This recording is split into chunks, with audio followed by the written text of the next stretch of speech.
Albert Einstein once said, everybody's a genius, but if you judge a fish by its ability to climb a tree, it will live its whole life believing that it is stupid. Ladies and gentlemen of the jury, today on trial we have modern day schooling. Glad you could come. Not only does he make fish climb trees, but also makes them climb down and do a 10-mile run. Tell me, school, are you proud of the things you've done?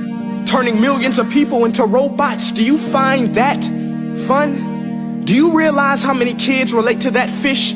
Swimming upstream in class, never finding their gifts, thinking they are stupid, believing they are useless? Well, the time has come, no more excuses. I call school to the stand and accuse him of killing creativity, individuality, and being intellectually abusive.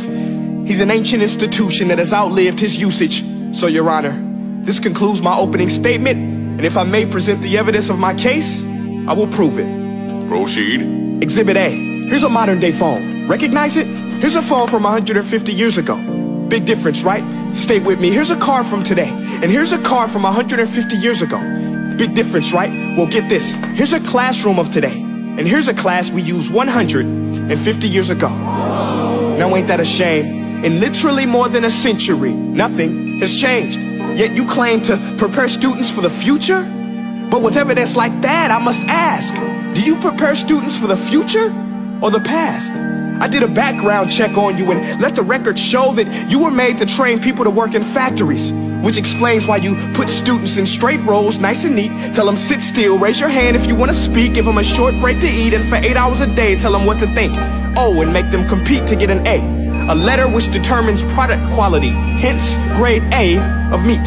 I get it. Back then, times were different. We all have a past. I myself am no Gandhi. But today, we don't need to make robot zombies. The world has progressed. And now we need people who think creatively, innovatively, critically, independently, with the ability to connect. See, every scientist will tell you that no two brains are the same. And every parent with 2 or more children will confirm that claim. So please explain why you treat students like cookie cutter frames or snapback hats, giving them this one-size-fits-all crap. Watch your language. Sorry, Your Honor, but if a doctor prescribed the exact same medicine to all of his patients, the results will be tragic. So many people would get sick, yet when it comes to school, this is exactly what happens. This educational malpractice, where one teacher stands in front of 20 kids, each one having different strengths, different needs, different gifts, different dreams, and you teach the same thing the same way? That's horrific. Ladies and gentlemen, the defendant should not be acquitted. This may be one of the worst criminal offenses ever to be committed. And let's mention the way you treat your employees. Objection. Overruled. I want to hear this. It's a shame. I mean, teachers have the most important job on the planet, yet they're underpaid? No wonder so many students are short-changed. Let's be honest, teachers should earn just as much as doctors, because a doctor can do heart surgery and save the life of a kid, but a great teacher can reach the heart of that kid and allow him to truly live. See, teachers are heroes that often get blamed, but they're not the problem. They work in a system without many options or rights. Curriculums are created by policymakers, most of which have never taught a day in their life. Just obsessed with standardized tests. They think bubbling in a multiple choice question will determine success. That's outlandish. In fact, these tests are too cruel to be used and should be abandoned, but don't take my word for it.